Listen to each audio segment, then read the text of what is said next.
The Super Media Bros podcast is a founding member of the OddPods Media Network. Super Media Bros.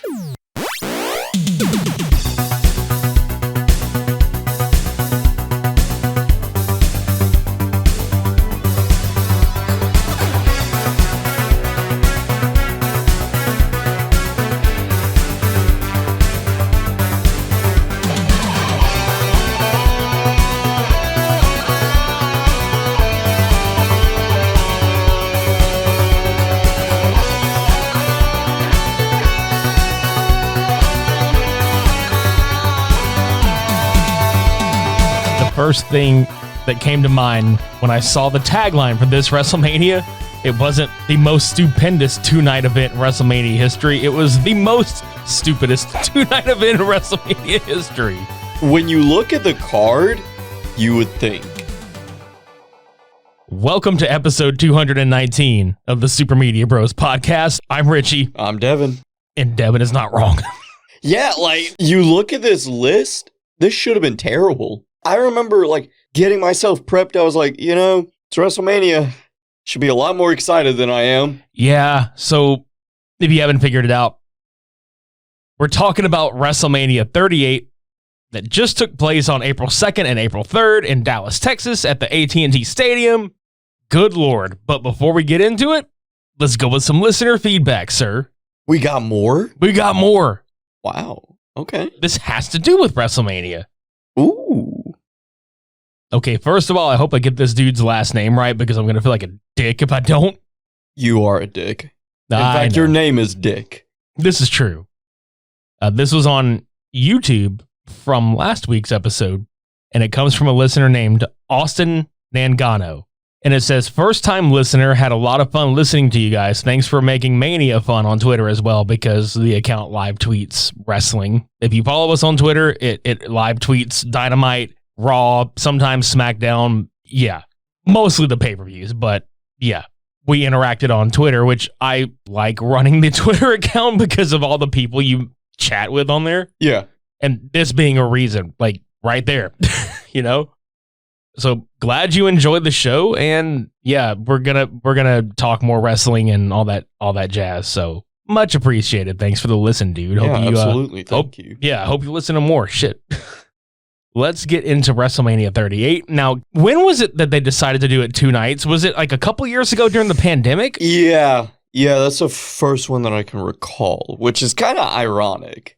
Well, I feel like Vince had the mindset of, well, damn it, we got to make up for it. Pretty much. But can you believe, like, just the fact that WrestleMania itself has grown to the point where it calls for having a full weekend? I mean, they expanded, we're doing WrestleMania week. Like when me and you went to 34? Yeah. They always do a whole thing where they're in town for a whole week leading up to the shit.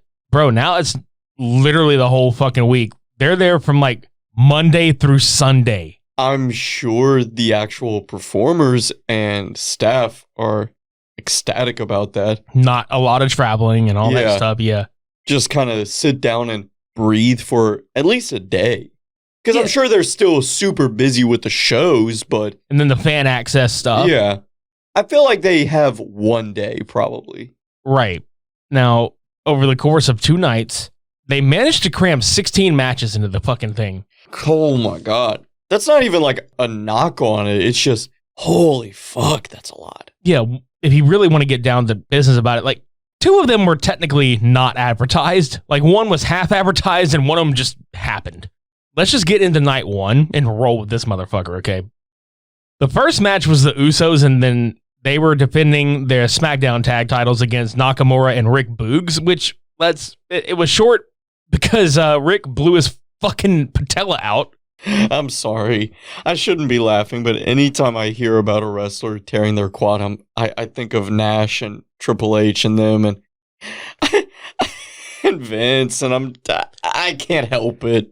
The difference being between all of these people, Boogs was actually doing something. Exactly. I was going to say the same fucking thing. Rick Boogs was actually trying to lift both of the Usos onto his fucking shoulders, which, cool spot, but it ended terribly, and they had to call an audible and end the match at 6 minutes and 55 seconds. Literally, Vince McMahon blew his quads out, climbing into the fucking ring angrily. Triple H blew his quad out trying to knock Chris Jericho the fuck over. And Kevin Nash blew his quad by walking to make a tag out of the ring.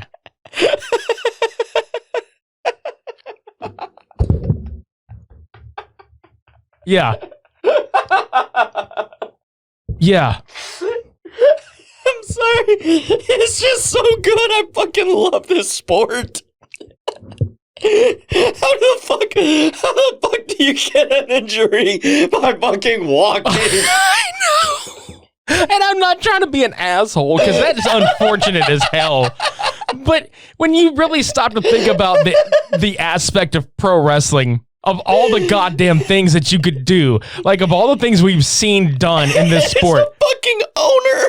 It's the fucking owner. But the best, dude, I swear to God, the best part about Vince McMahon blowing his quads out was the fact that when he's mad and no-selling something, he fucking just sits down in the ring. And he's just looking up at them. And he had the look on his face, like, if you wouldn't know, like, he had his hands on his hips and he was playing that he was pissed about the angle at hand. He kind of had the look of like, well, fuck me, help me up, but I can't get up. Like, because he tried to get up and he blew his own out fucking trying to get up. God damn it. Enough of Vince. God, shit, because we'll get to him later. But yeah, the Usos retain, no pun intended by this next statement, but literally a tough break for Rick Boogs. Now, hopefully this gives Shinsuke Nakamura some time to get away from that shit, because like you were talking with me before we started recording and I had to agree. It's getting a little stale, dude. Really? I'm sorry. I don't like Shinsuke in WWE anymore. I don't either. I love Shinsuke as a performer. He in New Japan, dude. Oh my fucking God. But that's the thing. NXT? Good Lord. Yeah, but that's the thing. We have to say that. We shouldn't have to defend our love for this man. No, and dare I say that when you and I attended WrestleMania 34, we probably witnessed the last truly great time of his as a performer, because they have booked him like shit for the last 4 years, man. And you can tell that he's phoning it in, and I don't blame him. He's probably doing it for his family and whatnot. I was going to say, he's not getting injured. Yeah. He's a little older. Make that money and fucking leave. I don't blame him at this point, dude. No, I don't either. It's just... He should have won that title at that fucking pay-per-view, though, dude. He should have won the world title. Yeah, like... And I love AJ as well. Like, it's not a knock on him, but I'm going to be honest, like, as a big mark for NJPW, I would have fucking just died to have seen somebody from there of Japanese descent actually win the big one. Yep. Speaking of other stars that have been booked shittily, because I'm going to use the word shittily, Drew McIntyre versus Happy Corbin. Why did we even need this match at WrestleMania? I'm not even sorry to say that. Like, I shouldn't be saying that I don't want to see Drew McIntyre at WrestleMania, because Drew McIntyre is probably one of the better success stories of the company, where he left, went and made himself bigger, and came back, had a great program with Brock, and unfortunately had to be the pandemic heavyweight champion. It's sad because he finally won. Like, he fulfilled his destiny as Vince had him be. But nobody was there to witness it. Yeah, I feel bad for him. As far as this match goes, Corbin is not good. I keep reading that he's beloved backstage. He's a company guy. Yeah, and you can see it in the way that he carries himself. And he's a safe worker and he's a company guy. Yeah. Like, you want someone like that on your team. It's not a knock on the dude himself, but... No, God, no. You know, he's a sad case of, like, he's doing his best with what's given to him material-wise, because let's be honest, man. When he still had his long hair and you could tell that he was losing it, it was like, God damn, man. And then he finally, like, started wrestling in the fucking, not the suit, but, like, the tie and the vest, yeah. And it's like, get this man some proper gear, for fuck's sake. The thing is, too, he was great whenever he was broke. That gimmick was fantastic. That was a highlight for SmackDown every week. He was so good at that. He's good, but come on. Like, when he rolled, dude, I'm serious. When he rolled out there, and he's been like this, mind you, but it wasn't like until I saw him under the lights with that fucking hat and shit. I was like, dude, you look like a Scarface villain. Straight up, dude. Looks like he was about to cut someone up with a chainsaw in a hotel bathtub. I think what it is for me is, aside from just that one little period where he was bum-ass Corbin, is he good on the mic? No. Is he a good performer? Yes. He does moves, but... You mean like emote and like selling? Okay. He's a good worker. Yeah. Dare I say, if he had more, he'd be where he should be. Like, that's the thing, is like, he should be bigger than second match on the card. Does he have the look? He could. But that's what I'm getting at, is like... all these possibilities and just no delivery. Yeah, I don't...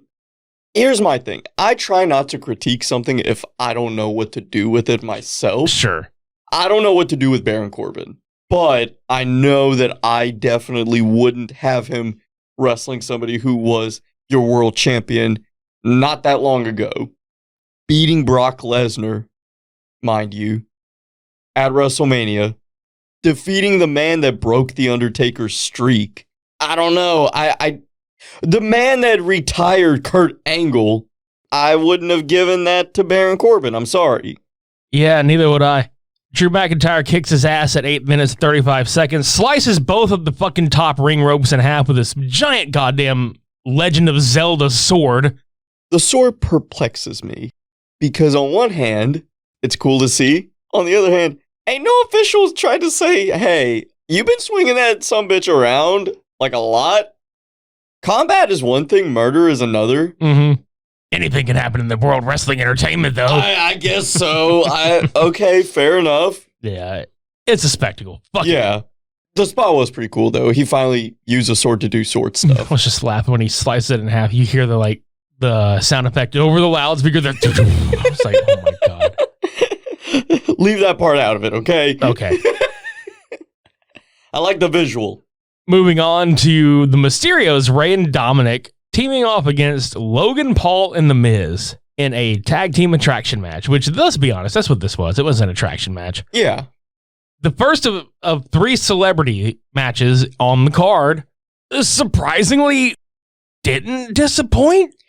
Yeah, I was very curious to see how this went because last year with Bad Bunny, I was thoroughly impressed. Like, I really, really enjoyed that. Dude, Bad Bunny, dare I say, kind of stole the show. I think so. Like, I'm thinking back now at that Mania, and I'm like, that might have been my favorite match.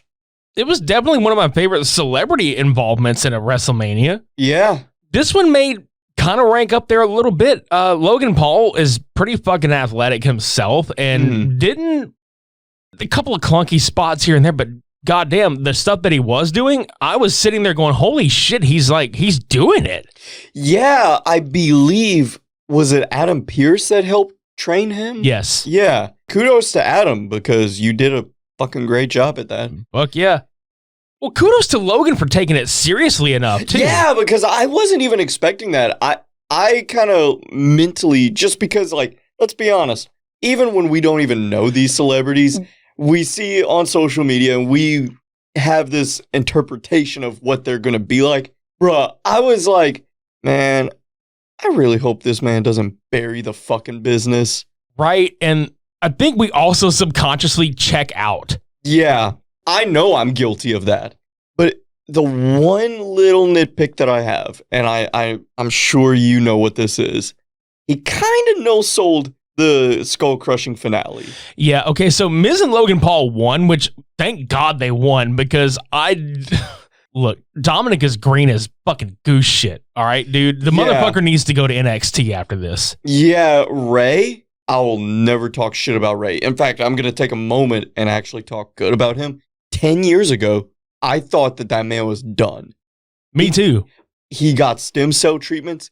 That motherfucker is a legend, and I fucking love Rey Mysterio. I love Rey Mysterio, dude. I will never shit talk Rey Mysterio. He's one of my favorites. He's always been one of my favorites. Yeah, I remember being a small child, and I carried around like a little plushie, and if you press his stomach, he had like 3 or 4 sayings. Right on. I would carry around that little fucker. I would sleep with that little motherfucker. Mm-hmm. You know, so Ray, love him. His son is not ready. No, he really isn't, dude. I can tell that there's potential, but this ain't it. Miz and Logan Paul beat their ass at 11 minutes and 15 seconds. Like you said earlier, Logan Paul gets skull-crushing finale'd into the mat and then just rolls over, looks up at the Miz and says, what the hell was that for? And the Miz has to keep doing what he's supposed to do and walk away from the ring because Logan Paul essentially just told us that he's stronger than John Cena after taking a skull-crushing finale at WrestleMania 27 and losing to The Miz. Yeah, that's my thing. Is he like Hook from AEW where he just, nothing affects him? Like, what? God damn it. One of the matches of the night, Bianca Belair versus Becky Lynch for the Raw Women's title. I don't know what else to say about this without going into glorious detail other than this was a really great, damn near 20-minute match between these two. Very physical, very storytelling, very emotional. Because there's been damn near a year-long build to this where, hell, longer even. Becky Lynch had to leave, go have her kid. She never really lost the championship. Right.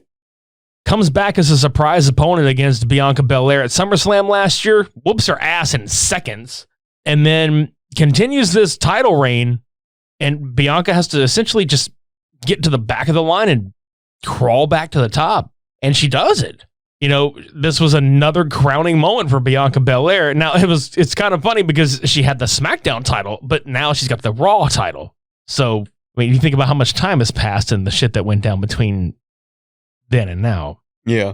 But I have to say I enjoyed this match. It was the best women's match on the card of both fucking nights, and we'll get to why that was on the other ones. But we both implore you, if you have the Peacock subscription, go watch this match in particular. Very well done.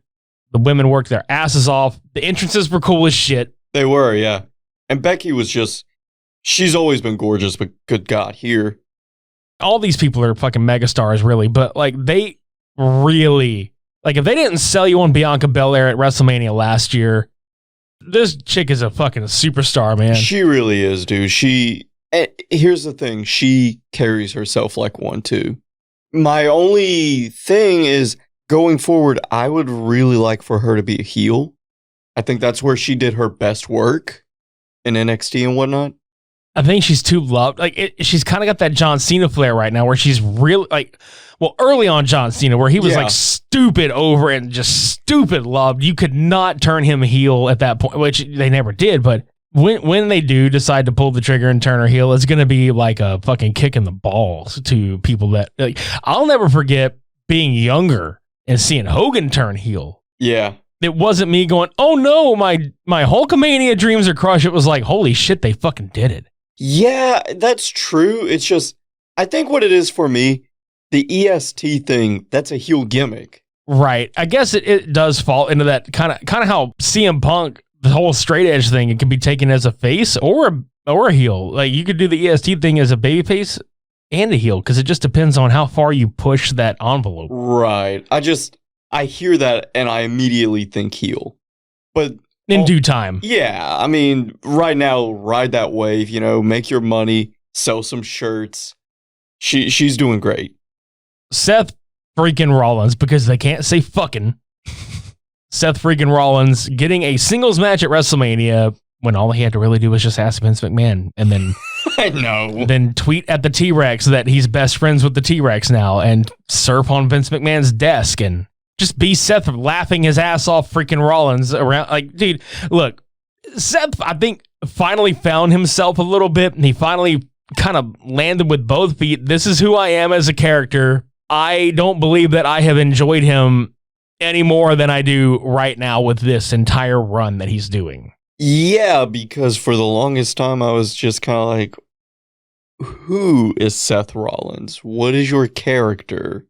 I mean, the Monday Night Messiah thing was kind of neat, but it definitely ran its course quicker than it should have.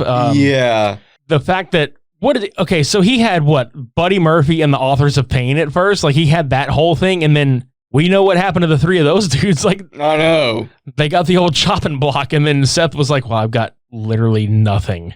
I guess I'm going to be this crazy Joker without the face paint kind of guy. Very, very eccentric. The suits, the laugh, the music, all of it. This maestro of chaos is what I would prefer to say. Yeah, because he kind of does the hand motions with the crowd and everything whenever the music's going. Yeah. Best version of his entrance music besides the original Burn It Down, honestly. Like, the original Burn It Down was a fucking banger. Yeah.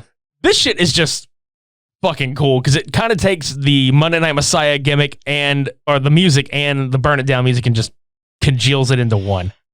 As for his opponent, we all knew who the fuck it was going to be. The worst kept secret in pro wrestling. The only reason that there was even a doubt was because of Bray Wyatt being in Dallas that weekend. And my boss and I were actually talking about it, and I was predicting Cody.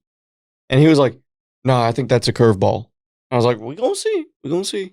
I roasted the shit out of him whenever Cody came out. There you go.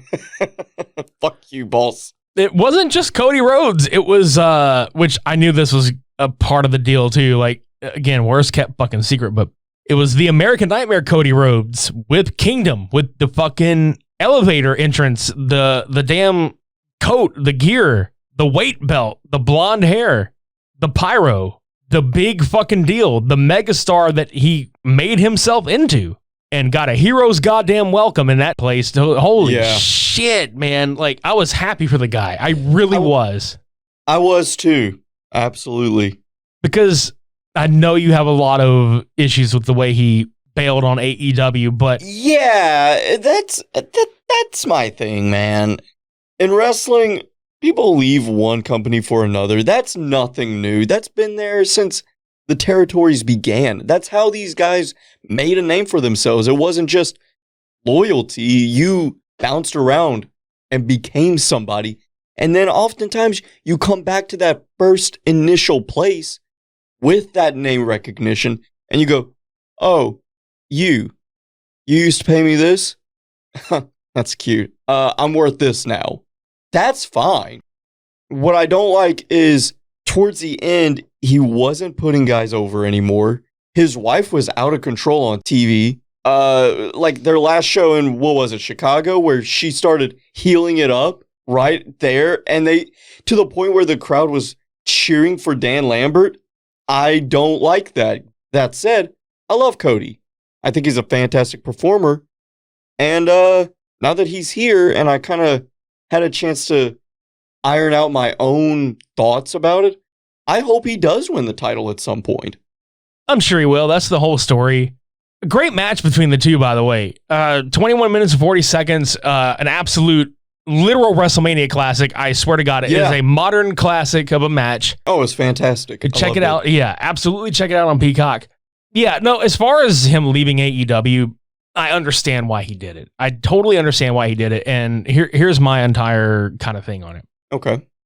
Yeah, he's getting booed in AEW. Damn it, he was really trying. He was trying to stick it out, and he was trying to, like, for fuck's sake, the dude was working on a handshake deal. He was, and the man was willing to go through literal fire and whatnot. Like, I'm not discrediting any match, just some of the booking decisions. I don't quite understand what was going on. He was trying to win the crowd over, dude, because he didn't want to be a fucking heel. I get it, but I think that's the other part too, is like, it came off like that was part of the story and that he was a heel, but he didn't know that he was a heel. I thought that was all kayfabe. It would have been a good story where he was like, I didn't realize I was being a jackass or whatever the fuck, you know? Yeah, like I think there could have been a story there. And then he just left. Like, I know there was backstage stuff going on. He didn't just leave, but from what it appeared to be. I get it, though. Yeah. He had a different vision for himself and probably for the company. Yeah. And Tony has a completely different vision, which, all due respect to both parties, they didn't shit talk one another. No. You know, they're still supportive. But the point I'm getting at is, why did we boo him in AEW? This is a serious question because I know the answer to this. I just want to see if we're on the same page. Why did we boo him in AEW? Why did the general public rain terror upon this man? So, a lot of my friends, it was because he was, I wouldn't say burying, but he wasn't putting over some of the talent the way that they should have been. And also, just his antics on television. Who's booking this shit, though? TK. It was not Cody's fault. That's fair. That is very fair. I'm sure he had some leeway here and there. But again, the man signing his paychecks literally took over the booking. The reason we booed him in AEW is because he was presented as the end-all, be-all top dude in the company when he really isn't. Mm-hmm. Why he is being cheered and getting a hero's welcome in the WWE is because he is a fucking underdog again. Right. That is the Cody Rhodes character, the underdog that fights from underneath and wins. That is the white meat babyface character that professional wrestling has built the babyface and name around. Like, you really want to see that come from behind victory. Not that, like, I can't do it, but you love a good story like that. Think about the fish he is in the fucking giant water with now. Right, yeah. Lesnar, yeah. McIntyre, fucking Reigns. And among other people, because now that he is under Vince McMahon's banner again, every one of us is sitting here going, cool, when's the love story going to be over with and he gets fucked again?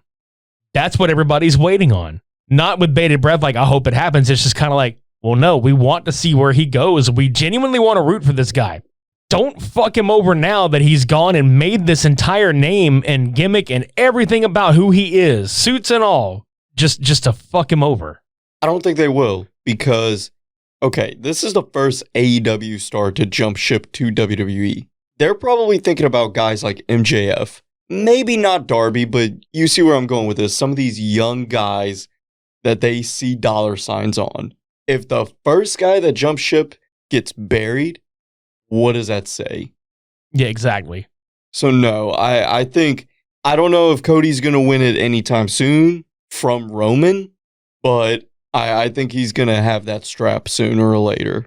I'd love for it to be at WrestleMania, but you definitely mentioned the anniversary of his father's match at MSG from 77 happening this September. Yeah, and it just so happens to be on a Raw. And you know, even though Monday Night Raw victory like that from Roman fucking Reigns is a little underwhelming, but you know WWE loves talking about those historic Monday Night Raws. Yeah, time will tell. Yeah. But a big return, and it couldn't have happened against a better dude. Seth Rollins is a consummate performer. He's a consummate professional. I don't think he's ever really had a terrible match. He gets his shit in. And he'll put you over, you know. But that was an instant classic of a match, honestly. To me, it was the best of the two nights. Oh, absolutely. And on to Charlotte Flair versus Ronda Rousey for the SmackDown Women's Championship match. Charlotte Flair wins by pinfall. Ronda Rousey did a bunch of stuff. Charlotte Flair is overrated and pushed to the moon for no fucking reason. And the match was 18 minutes, 30 seconds long, and it was boring as hell. Charlotte won. I'm not talking anymore about that match. I know a lot of people out there are probably going to be like, oh, way to review that match. And to them, I say, well, go watch it and you'll understand why. And yes, we did watch the same match because I know somebody else out there, did we watch the same match? Yeah, we definitely watched the same match. It was fucking boring. Charlotte Flair is the most overrated fucking person on the roster. Fight me. And I wanted, dude, that first time, you remember after WrestleMania 34, I thought Ronda was fucking great. She won me over big. But then she started shit talking like the fans and wrestling in general, and I just kind of lost interest. Here's my biggest problem with this entire thing. They brought Rousey back to win the Women's Royal Rumble instead of putting over a new star or at least letting Bianca Belair win and challenge Becky Lynch for the championship. Instead, we got the final two women in that Rumble match wrestling each other for the title at WrestleMania. It was literally down to Flair and Rousey at the end of that match. And we knew that's what the WrestleMania match was going to be. It was pointless. They buried every other woman on the fucking Rumble roster, like in that match, for this 18-minute and 30-second shit show of a fucking match. It was goddamn awful. Ric Flair has lost his fucking mind sitting there saying this was the greatest women's match of all time. What a fucknut. Put him in a retirement home, dude. Like, Flair is done. That motherfucker has lost his last brain cell. I mean, really, like, to be honest, I thoroughly enjoyed their first match together. This one, not nearly as much. You mean when Becky Lynch was involved in the three-way match at WrestleMania that headlined? Because that's the only reason that match was any good. Can I be positive for 5 seconds? No. This is a Charlotte Flair match. We don't speak positively in a Charlotte Flair match. Okay. I'm joking. What's up? The no DQ match and everything, I thought that was fucking great. They beat the piss out of each other. But here's my question. Why the fuck was this not a submission match? I have no idea. And because that's literally what the story was. Booking 101. And you failed. Yeah. So, yeah, Charlotte wins, which, again, another thing. If you're going to have Rousey come back and win the Rumble, why wouldn't you put her over? Flair doesn't need that fucking title, dude. Would you have preferred that she lost just to come and win it again so that she has a padded It doesn't stat? fucking matter, dude. Like, I don't even want her in this company. I know you don't, but if we're going to have her, what would you prefer? You know what, though? If she wasn't in this, she's gonna win it again. If she wasn't in this company, she'd try to fucking go take over AEW, and you know what? She's fuck it. So let her stay in this company and just. I still say I've talked to you about this ad nauseum. I'm gonna say it on air. I think maybe not as much salary, but box office wise, she would do very well in NJPW. Probably. Because really look at that. That is a tall, blonde-haired, blue-eyed woman that does submissions and has an American lineage. She has a pedigree. You put her in Japan, first of all, they will humble her as a human being. She will come back to America with a better attitude. Secondly, just the physical appearance and the fact that she is American. I'm telling you, there's some money to be made over there. I mean, you got a point there. Fuck it. Ship her to Abu Dhabi. Just Garfield over her ass. Like, just whatever the fuck. I'm done. The KO show with Steve Austin as its special guest that was just a disguise for the no-holds-barred match these two were going to have. And god damn it, look, what a surprise. Like, we knew something was up. It was really difficult to hide it when Austin came to the ring with his jorts and his fucking knee pads and his boots and his wrist tape. But again, it was almost commonplace for Austin to wear that shit regardless. Yeah. So if it wouldn't have been for the fact that the last few times that he showed up, he wore pants and a t-shirt and his wristwatch and a baseball cap, you could have convinced me that it was just going to be a show, like a talk show, and that we were going to actually get surprised. But when they both showed up in the wrestling gear, I was like, okay, the surprise is ruined. The veil has been lifted, even though we kind of knew this was going to happen / didn't. To the extent that it happened, didn't know that was going to happen. No, dude. I thought it was just going to be a little brawl for about 10 minutes. Yeah, like 10-minute brawl, if that. It turned into a 13-minute, 55-second no-holds-barred match where Austin just kind of beat the piss out of Owens for a little bit, drank his beer, which, I mean, come on. He's getting camera time with the beer. His beer. Fighting into the audience. Now, the spot where I was like, okay, we're really going there was when Austin took a vertical suplex on the concrete in the crowd.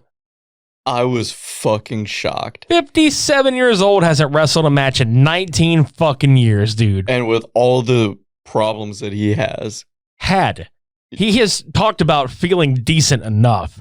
Fair enough, but I'm just saying, Austin's the fucking man, dude. Yeah, and because anytime he makes a TV appearance where he didn't even have to get physical, he makes himself get back into wrestling shape for the camera. I know, which kudos to him, dude. That's some dedication. Even though he wore a t-shirt, bro, his forearms and his fucking biceps were just veiny as shit. I know.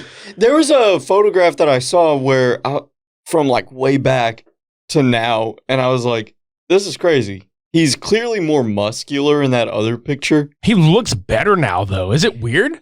Well, he probably isn't like chugging as much beer. He probably drinks a beer every day. I wouldn't be shocked about that. He's into tequila. Yeah, like, but he probably just has one to unwind after doing whatever the fuck he does on the ranch. True. Whereas back in the day, he was probably chugging them.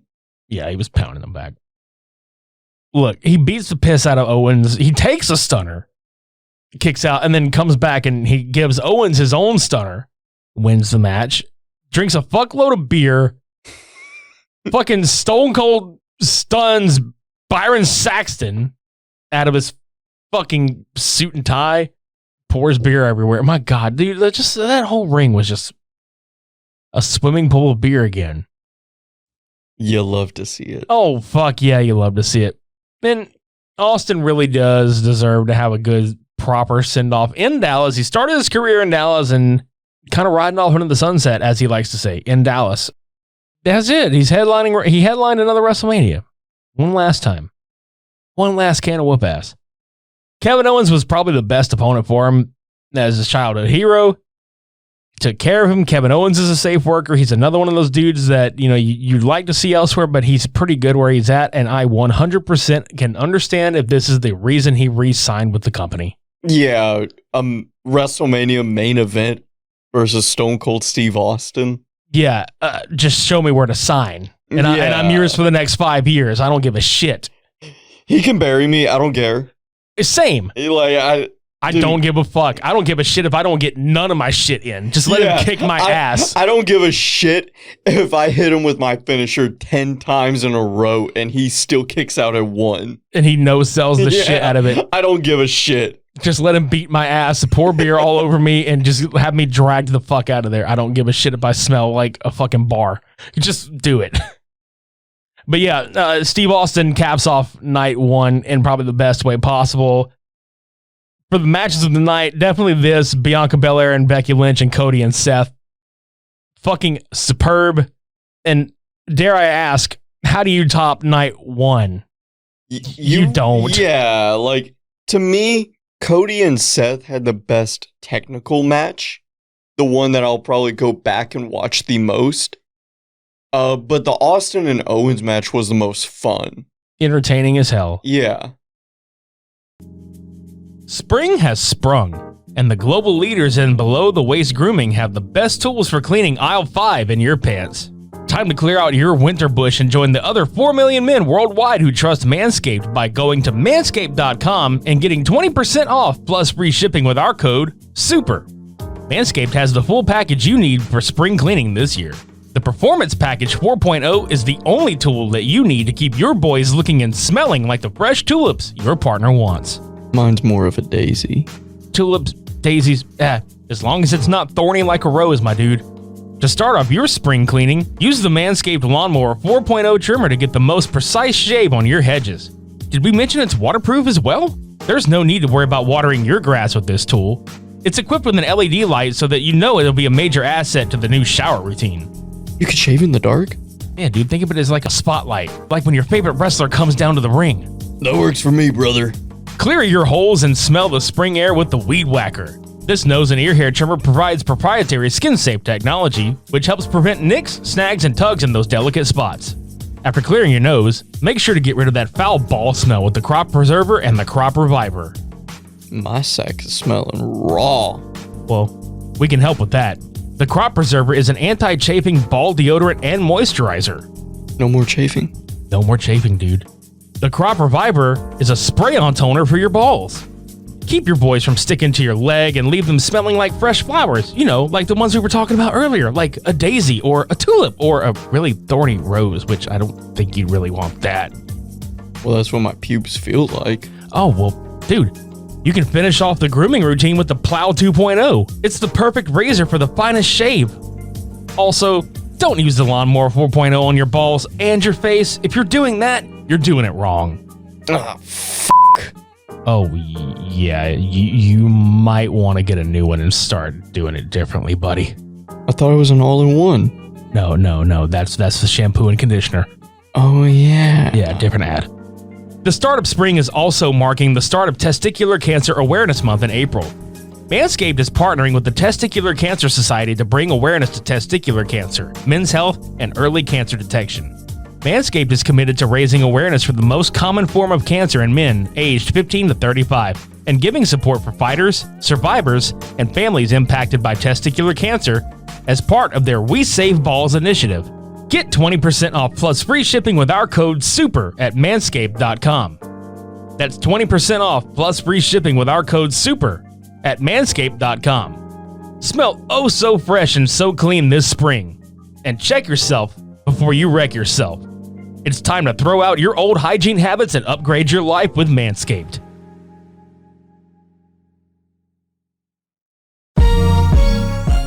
Hey, you there. We've got a question for you. Are you tired of clickbait stories and the loudest voices driving discussions in culture and entertainment? If so, I'm Dylan. I'm Kendall. And I'm Corey. And we host the podcast From the Middle. We're middle-class guys living in the middle of America, in the middle chapters of our lives with points of view somewhere in the middle. We take a more reasonable and centrist approach in our discussions covering genres like comedy, culture, entertainment, and interviews with really interesting folks like business owners, comic creators, doctors, news anchors, New York Times best-selling illustrators, professional stand-up comics, and more. We really value a relaxed and conversational podcast, one that we hope is so fun and laid back, you'll forget you're not actually hanging out with us. So search at From the Mid Pod, just like it sounds, or check us out everywhere you can find podcasts. Getting on to night 2, triple threat tag title match was Street Profits, Alpha Academy, and RK Bro. RK Bro retains in a surprising victory. I really thought they were going to put the straps on the Street Profits. I'm glad they didn't. I think one of the two is good. I'm kind of indifferent at best on their gimmick. I think that's kind of a played out shtick. Not even just for them, but just in wrestling, period. Now, Chad and Otis are fucking great. Chad Gable is kind of like the modern day Kurt Angle. Yeah, and I'm glad because for a while there, him and Otis, I was like, well, they're going to get released soon. Yeah, what are they going to do with these guys? And then they fucking team them, and that's the best thing for both of them, really. Yeah, like they're doing great. And Orton and Riddle as well. Randy Orton is one of my favorites of my childhood. Like, I'm on board with anything Orton does. Yeah, and I'm such a Riddle mark, dude. I'm not even going to lie. The dude is fucking great. He's funny. He's got really good comedy timing. Yeah, like I'm starting to warm up to him, and I think it's the chemistry with Orton. It's because it's real chemistry. Yeah. They're buds in real life, man. Yeah, because at first I was like, all right. But now I'm starting to like, because he can bounce off of somebody, it works so much better. I get excited for the digital doves every time he jumps in the ring, dude. I'm not going to lie, because every time he jumps in, I'm like, release the doves. And the thing is, though, I thought for sure they were going to lose this, and everybody was saying, oh, Orton's going to turn heel, blah, blah, blah. I was like, that's almost too obvious. What if Riddle turned heel? What if he was tired of Orton's shit talk? And what if Riddle, like, becomes all, like, dapper, like, starts wearing a suit, he drops the bro shit. Hey, pot's legal now in WWE. What if he, like, is anti-pot? Oh, God. Oh, don't want to smoke it now that it's legal. Yeah, like, what if he's just like that? God damn it. So, Bobby Lashley versus Omos, and Omos almost kills Bobby Lashley in this match, and what a fuck up. I know he's green, but what a fuck up, dude. He damn near concussed. He probably did concuss Bobby on that fucking ring post. Bobby wins in 6 minutes and 35 seconds. There really wasn't shit special about this match. How are you going to say this match was boring? It was 6 minutes. It was stupid. It was stupid. Bobby Lashley deserves better than this shit. Come on now. And He the really fact that does. they're fucking milking this crap by having MVP turn on him the next night and fucking managing Omos. Look, Omos doesn't need to be on TV right now, but if you're going to have him on TV, MVP is probably the best case scenario. Let him be his mouthpiece, for God's sake. That's what I'm saying, because at least Bobby can talk. He's not great on the mic, but he can do a whole lot fucking better than Omos. True. Johnny Knoxville versus Sami Zayn in an Anything Goes match. Probably the most entertaining match of the whole fucking night, if I'm being honest, dude. Yeah. Hands down. This was great. Unexpectedly great. Yeah. The whole build to this was fucking hilarious, with Knoxville giving his phone number out and all the fucking FaceTime and screen caps and all the text messages and shit that Sammy would post to social media, like, leave me the fuck alone. I can't even take a bath. I can't even eat dinner. Like, I can't do shit. Everybody's blowing my phone up. I've got like 16,000, 60,000 voicemails and emails and text messages. And dude, they literally did everything. Like, Wee Man fucking body slammed Sami Zayn at one point. Fucking Party Boy shows up and gets his cheeks clapped to death. Then you had, I swear to God, they had like a couple of table spots, one with a set of mouse traps on the motherfucker, a dick kicking contraption, a giant mouse trap that was used to pin Sami Zayn. Which was genius. The whole fucking thing was just a spectacle. And, you know, we keep talking about the wrestling portion, but I have to keep reminding myself that WrestleMania is legitimately about the spectacle and the polish of it all. Mm-hmm. Wrestling is just but a small portion of the fun. There's more mania than there is wrestle. Yeah, there really was, yeah. But it was really fun to watch. Knoxville is a great sport, and man, kudos to him for taking some really nasty bumps in this match too. I was surprised, but I wasn't at the same time. Because it's Johnny Knoxville, but at the same time, you know they like to protect the celebrities. Yeah, I get that, dude, but Knoxville is one of those people that's going to kind of go out and give it all, and the motherfucker's had a brain hemorrhage from Jackass Forever, dude. He had a fucking brain hemorrhage. I know. Now, have you had a chance to watch it yet? No, but I know what stunt it was from. Dude, it was really from that good. fucking bull, man. Yeah, I watched it the other day. It was really fucking good. Shout out to Hallie for giving me her Paramount Plus account. That shit was fucking rad. Right on. I watched that in Halo. Halo's good too. Oh my God. Should do an episode on that later. Oh, hell yeah. I would love to. So, Johnny Knoxville wins, and what a match. What a fun fucking time. And it was after this match that I literally tweeted that Sammy and Kevin are the MVPs of this WrestleMania. Yeah. Like, by far. The Fatal 4-Way match for the Women's Tag Championship, it was Sasha and Naomi versus Carmella and Queen Zelina, who were the champions, Liv Morgan and Rhea Ripley, and then Natalya and Shayna Baszler. It is what it is, but hey, Sasha Banks and Naomi fucking won, which unbelievably, this was Sasha's first WrestleMania win? It was, yeah. That's fucking pathetic, dude. Sasha Banks is a goddamn megastar on the fucking women's roster. Should have had a championship like victory at WrestleMania other than the tag belts. You really would have thought, yeah. But hey, I will say this. Kudos to Sasha for putting Bianca over the previous year. The first WrestleMania headlined by two black women for a world championship. Fucking, that's how you do it, dude. Getting emotional and breaking character at the very end where Sasha was just so happy. Like that is true, like, sportsmanship. That is true friendship. And I loved it. I did too. That is the WrestleMania moment not enough people talk about. Fan-fucking-tastic shit. And hey, good for her and Naomi for getting the tag championships. They were legitimately fucking excited about it. Perfect, dude. Just absolutely perfect. I sense a Rhea Ripley heel turn coming. Yes, I believe so. I think she's going with Edge and Damian. Yep, same. She already has the look enough for it. Yeah. But I'm just glad to see my girl, Sasha, get a little victory. Fucking boss time, man. Moving on to what is the night 2 equivalent of Cody Rhodes versus Seth Rollins is Edge versus AJ Styles. This was great. This was the longest match of both nights.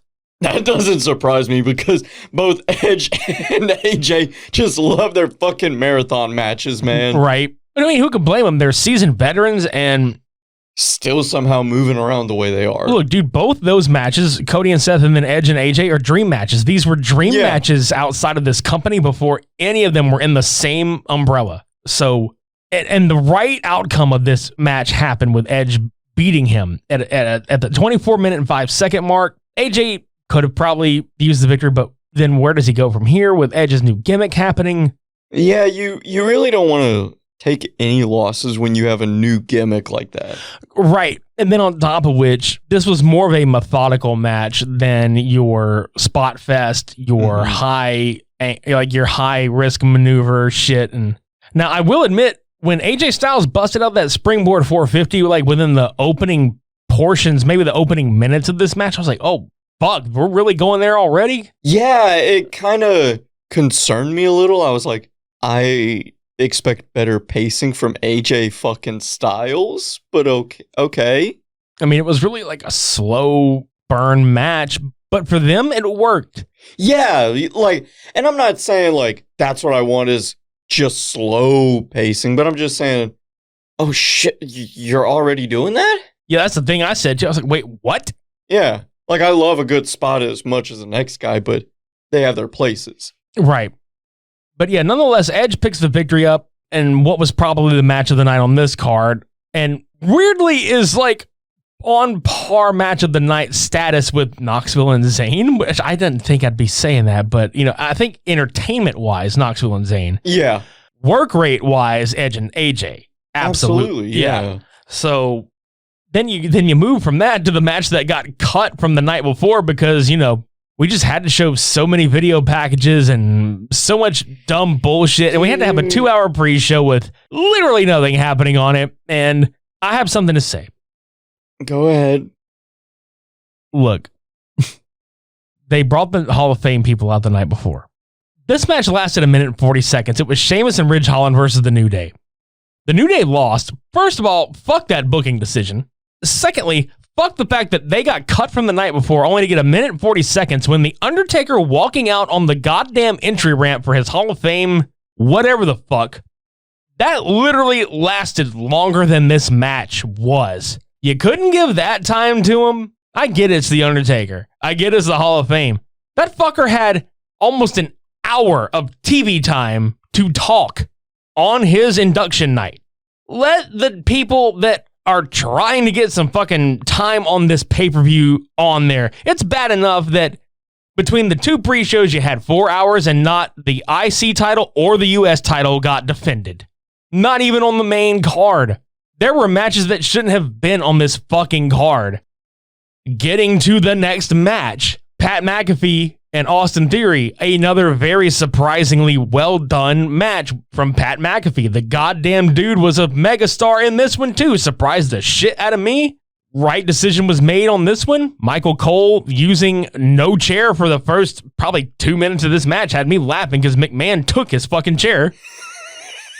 So he was just leaning on the desk and talking until he got a fucking spare chair rolled up under his ass. McAfee did a great job on this one. Theory is a natural shit heel, and I love it. Austin Theory is kind of how Drew McIntyre was back in the day. He's Vince McMahon's chosen little boy now. Let's just hope he doesn't get buried for fucking 4 years, and then Teddy Long comes out and fires him. player. No, player. You going one-on-one with The Undertaker. No, you remember that shit when he fired him for having a losing streak on SmackDown? Yes. I remember watching this. I was sitting crisscross applesauce watching it on the TV upstairs in my fucking parents' house. And I was just watching this shit. I was like, didn't they say that this man was going to be world champion? My man's got fired for losing? Like a lot? In theory, pun intended, in theory, he should get a decent push. But he loses so bad that Vince McMahon decides to come in and have himself a 3 minute and 45 second match. Again, that's 3 minutes and 45 seconds of my life I cannot get back. And 3 minutes and 45 seconds that could have gone to Sheamus, Ridge Holland, and The New Day. And 3 seconds of the wrong pinfall occurrence happening because The New Day should have won that match. So Vince McMahon comes in and dicks around with a football and pins Pat McAfee in an impromptu match. When the end result of it being Steve Austin coming out and fucking destroying everybody in that goddamn ring, that could have been accomplished with a post-match beatdown from McMahon and Theory on McAfee for winning the match. And you literally could have gotten the same end result, but no, let's waste time with a look. I can't even fucking hide it anymore. Vince McMahon has to wear 15 pounds of makeup to look half as decent anymore. Yeah. Because the poor bastard looks like a skin sack just draped over a skeleton. He genuinely looks like a wax figure of himself. He looks frail, dude. I'm sorry. Like, he's still in decent shape, don't get me wrong, but... It's all upper body. That motherfucker looks like he skips leg day now. Fair enough, yeah. He looked like a Dorito. Hey, I have a question. Do you think they could have fit another match, maybe the IC title match, in instead of that fumbling that he did after taking the stunner from Austin? I was just getting to that. It's not like McMahon ever took great stunners. He's taken a few good ones in the past, but let's be honest, his track record is shit. Pat Patterson took better stunners. Gerald Briscoe took better stunners. Mae Young took a better Stone Cold stunner. Fuck. Look, that woman took a fucking diving, sitting powerbomb through tables better than Vince McMahon took this Stone Cold stunner. I understand shit happens. This is WrestleMania, dude. The fact that Austin just laughed his fucking dick off the whole time saved it. When he was just like, give me a goddamn beer. And he just fucking, like, he was done. He's like, you know what? Fuck it. I'm done. I don't got to do this shit no more. But yeah, between the McMahon bullshit, let's be honest, Lashley and Omaha, he could have had one of the mid-card titles thrown on that bitch. You could have had a US belt or an IC belt match. Could have had it. Hell, I'm going to go ahead and say it. With the next match that happens, you really could have fucking put those on the card. Roman Reigns and Brock Lesnar for the fucking unification of the WWE Championship and the Universal title. I tweeted this right as this match fucking happened. I said, Suplex City, F5, Superman Punch, Spear Mania. What did we get? That for 12 minutes, 15 seconds. We saw this exact match at WrestleMania 34 in person. We did. Here is my thing. The outcome with Roman winning, good. Yeah, that absolutely was no question going in. Like, I knew that was going to be the outcome. Was not worried about it. I was worried about getting to it. I was 70% sure Roman was going to win. 70. I was hoping for it, not because I dislike Brock. I think Brock is doing the best work he's done in a decade. But the thing is that, is Brock going to be there tomorrow?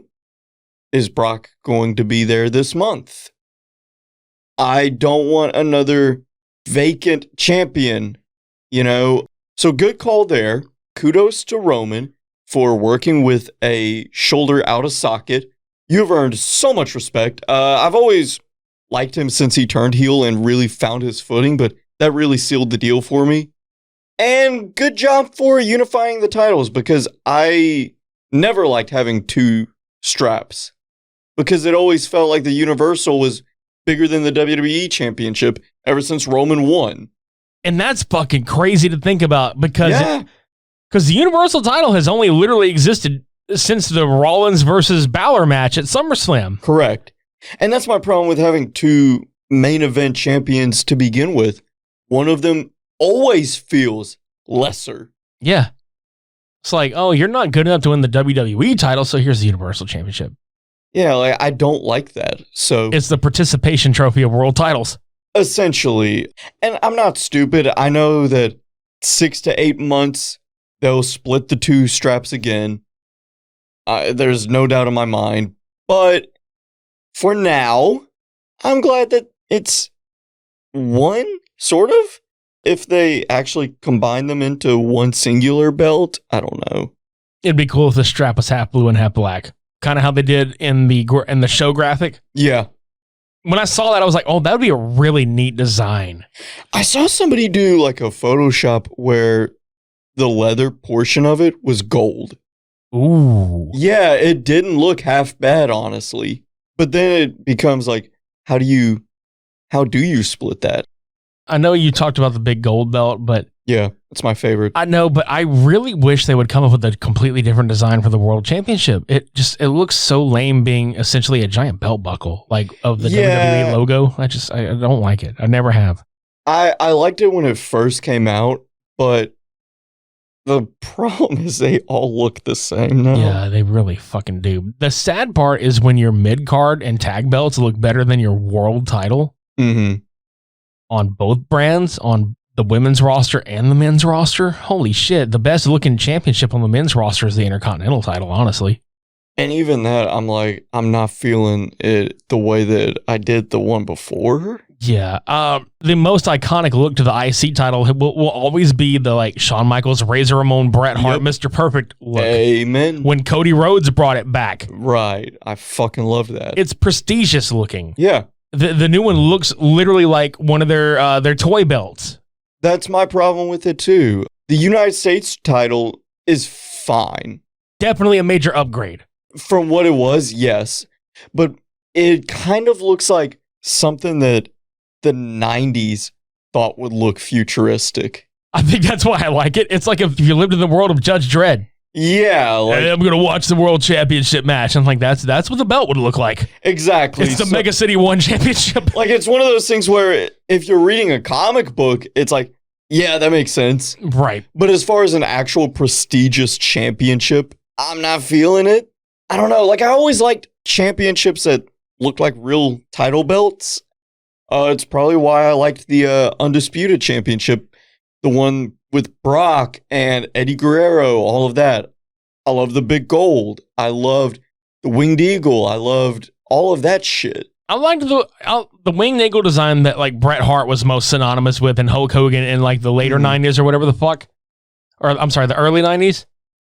Hell, I liked the championship belt that they gave to Austin the night after WrestleMania 14 because Austin was the last person to hold the Winged Eagle title. Yeah. And then they brought that bigger one. Mm-hmm. The one that's synonymous with Triple H. Right. That I love title. that one too. Yes, absolutely. But goddamn, like I know we're going way off, but because obviously like Roman won and that was the end of the night. And yeah, but I love this kind of conversation. Sure, absolutely. I'm just saying, I really wish and hope that if they would take the unification seriously.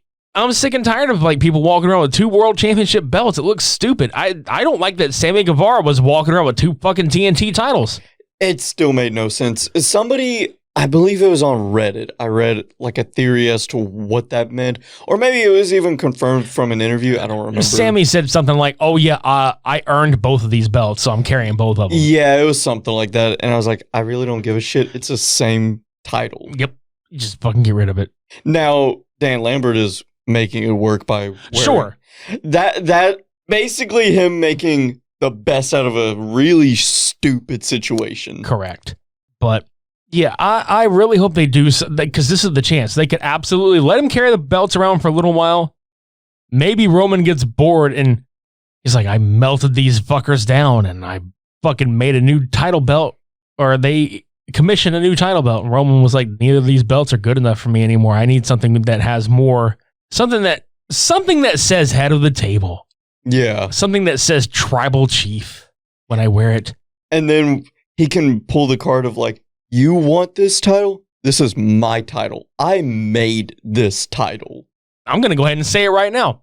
The WWE/Universal title has not been this relevant in 5 fucking years. No, not at all. No. The WWE title hasn't been relevant in a very long time. Not like to me. This is the most meaningful title run that anybody has had in the WWE in a very long time. That's why I'm even admitting that Reigns has won me the fuck over. After so long of them shoving him down our throats, this is finally the Reigns that we really needed. Mm-hmm. The confidence, the arrogance, the acknowledge me, like, fuck you, I'm your champion. There's nobody that can beat me. The fact that this motherfucker is still champion like 2 years later, shit, dude. Like, damn near, right? And the fact that it took Cody Rhodes for us to be like, okay, that one I can buy. Like, everybody else, I was like, you don't need to win. You don't need to win. Brock, I could see it, but then what? You don't need to win. You don't need to win. Let's see. Oh, shit. Yo, you guys have not booked anybody to look good. Okay, well. All right, just keep him champion, I guess. Roman's gonna beat Bruno Sammartino's record, I guess. Okay. I can't even argue. I know it makes me wonder how long they're gonna actually plan to keep the belt on him, because look, it hasn't been done in a long time. I'd love to see him hang on to it until next WrestleMania, where he loses it to Cody Rhodes. I would book it that way. Okay, so you wouldn't do the 45th anniversary of the MSG title. If they did it that way, I would understand why. Yeah. And I know in Cody's mind, he'd be like, well, I had my WrestleMania moment is when I came back. Yeah. I know how he works. But just for story's sake, don't let him come in and immediately get it. Because it's April? It's almost May. It'll be May soon. That's not very far off from here. I got one. So what if Cody gets into the Money in the Bank match, wins the briefcase, cashes it September, and gets fucked? God damn, what storytelling would that be? Like, not in a negative way. That would be fucking fantastic. Yeah, because you would have everybody convinced that he was going to win, right? Yeah. And then he is brokenhearted. He couldn't do it for his dad. And that's just more motivation right there. And he works his way back up from the ground up to the Rumble. Yes, he wins a Royal Rumble and then WrestleMania. Yeah, I would 100% buy that, only if they don't have The Rock versus Roman Reigns set up. I think that's the big asterisk here. Like, what is The Rock even going to be available? Because that's the fucking biggest dude in the world right now. Like, and it's going to be in Hollywood. Yeah, I would love to see it. If they can't, cool. I understand. The man is very busy.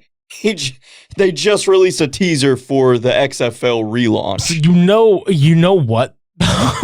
Which, by the way, I'm so excited for. Same, but how funny would it be if The Rock uses the WWE platform to launch the XFL, knowing full goddamn well that the XFL is really not even under the banner of the WWE anymore?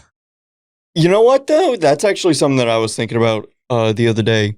The XFL has never been in a better place because as huge as Vince is and as much money as he has, bro, The Rock is in bed with so many people. That company ain't going nowhere now. No, and you know what? He bought it for $15 million. Even if it does fail, that's a nice little chunk of tax write-off, so he's good either way. So yeah, like I can't wait. I'm so excited for it. But yeah, the possibilities are endless for the Cody Rhodes storyline. I guess they're referring to it as the undisputed the undisputed WWE Universal Championship now. Like, I don't know what the fuck. Fuck that name. No, it's just God damn it, it's a WWE Championship. Just fucking leave it at that. Yeah, exactly. So the Jenga Stack Championship, because let's be honest, they're fucking stacking names on that bitch like a Jenga tower. Closed out WrestleMania. Night 1 was absolutely the winner among the two of the nights. Yeah. Night 2 just could not live up to the first one to me. I mean, they had some good matches on this one. And as an entire WrestleMania, on paper, this should not have worked as a WrestleMania card. We even said as much opening the show. But somehow it became a very entertaining one. I saw on Twitter a couple of people that have obviously gotten a hold of some crack talking about this was as good as WrestleMania 17. No.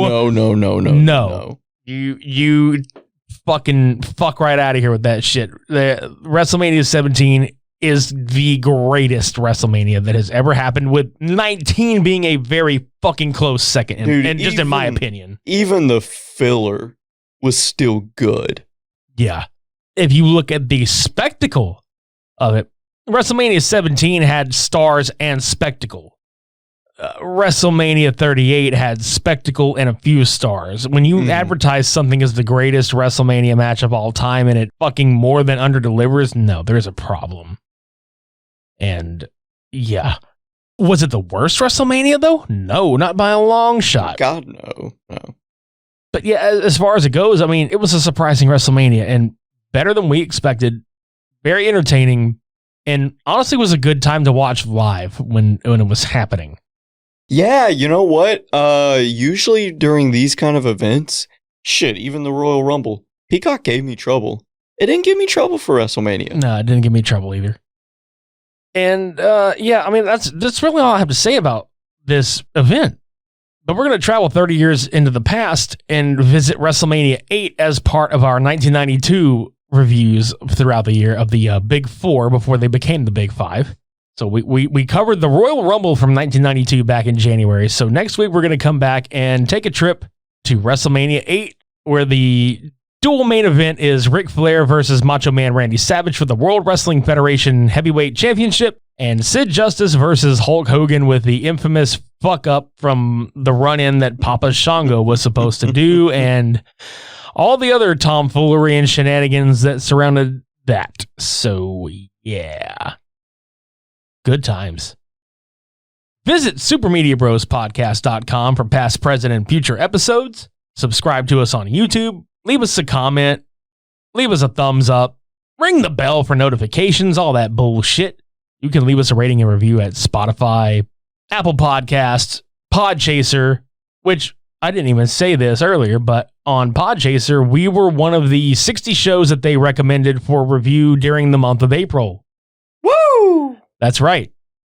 So go leave us a review on Podchaser, or go leave us a review on GoodPods. You can review and rate individual episodes on GoodPods and on Podchaser. So there's some good shit there. Follow us on social media. Buy some merchandise.